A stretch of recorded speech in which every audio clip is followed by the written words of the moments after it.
isang maikling vlog muna guys. Marami kasi nagtatanong sa akin ito ay tungkol sa suspension. Roll out the intro. Pasok. Woo!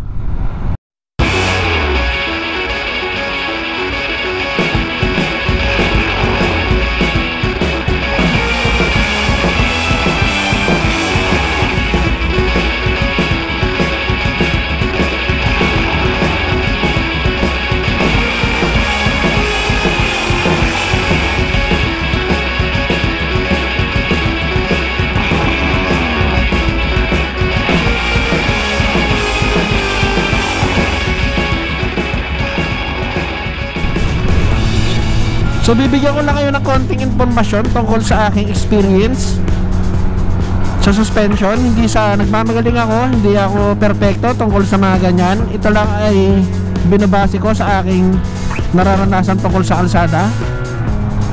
So ito nga guys, marami nga pala nagtatanong sa akin kung ano daw magandang suspension na gamit.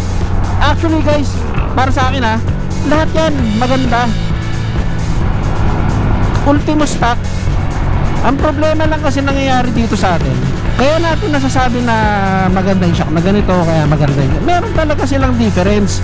Merong mas maganda, merong hindi ganun maganda. Kung bagay rating nila is 10, may 9, may 8, ganun siya. Hindi mo masasabing pangit ang isang suspension. Ultimo stock guys.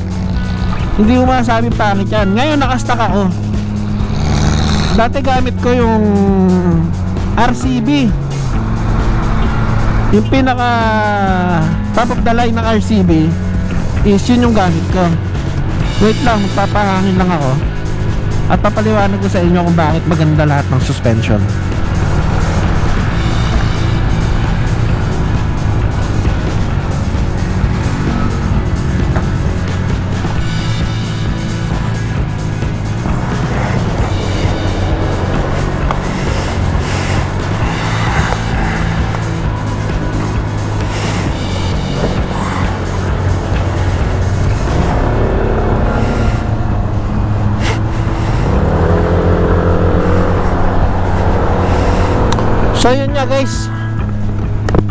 So yun nga guys, diba mabalik tayo dun sa usapan natin suspension.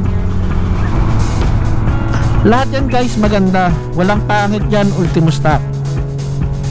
So eto, kaya ko nasabi na bakit lahat yan ay maganda, kasi ginawa na nung ano yan, ng company yan, sabi natin ng Yamaha, ng Honda, Kawasaki. Ginawa na nila, kinabit nila yan, tinest na nila yan, maganda yan, hindi yan sasablay. Kaya natin nasasabi na pangit or matagtag ang isang suspension kasi gawa ng kalsada natin. Guys, ang problema guys, nasa kalsada natin, wala sa suspension yan. Lahat ng suspension natin guys is maganda. Kalsada natin ang may problema. Kasi isipin nyo, sa ibang bansa, hindi naman mismo sa Pilipinas yung tines kumbaga sa ibang bansa yung tines. So yung kalsada nila dun is maganda kung ikukumpara nyo sa kalsada natin dito sa Pilipinas.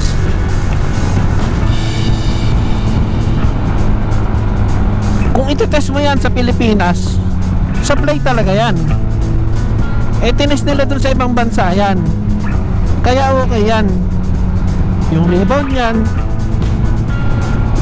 yung compression yan, okay na okay yan.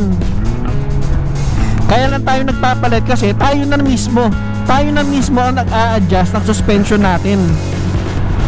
Kasi ayun yung napapansin natin tuwing bumabiyahe tayo, dahil matagtag yung suspension natin gawa ng kalsada. Pero isipin nyo kung ang kalsada is patag.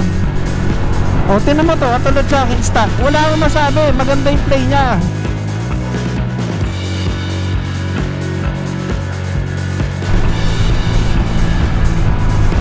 Ito guys yung example ng kahit na yung suspension mo ay stock. Tinan mo kung ganito kaganda kalsada lahat sa Pilipinas, kakailanganin ng Kakailanganin pa ba ng suspension na maganda? Hindi na.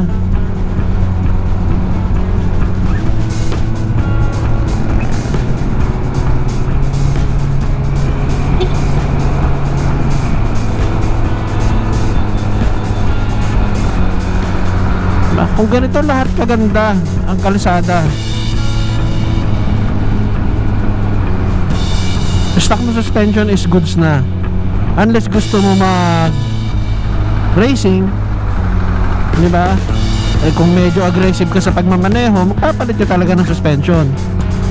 Pero kung hindi ka naman agresibo mag-drive, sapat na yung ganito. Yung stock ka lang, di ba? Hindi na matatagtag yung motor mo. So sana naintindihan nyo yung reason ko kung bakit lahat ng suspension ay maganda kahit na stock. Kalsada lang ang nagiging problema nating mga nagmamotor, kaya tayo nagpapalit ng suspension. At yung ating kagustuhan sa ating driving habit, kaya tayo nagpapalit ng suspension. So, wag nyong sasabihin na pangit yung ibang suspension. Tapos, meron din naman mga klase ng suspension. Depende yan kung saan mo paggagamitan.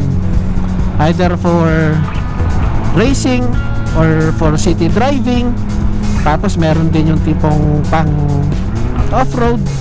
So, kayo nang bahala kung anong gagamitin nyo ron. Kung saan nyo siya paggagamit. Kung saan nyo siya gagamitin. So, sa mga nagtatanong, lahat yan maganda. Ang problema lang natin is yung dito sa Pilipinas, yung kalsada. Sana may natutunan kayo sa mga nasabi ko ngayon. Hindi ko sinasabing sobrang galing ko pagdating sa mga ganyang bagay. Ang sa akin lang is makapagbigay ako ng impormasyon ukol sa aking nararanasan. Kasi araw-araw talaga ang bumabiyahe, araw-araw ako nagra-ride, depende na lang kung may bagyo.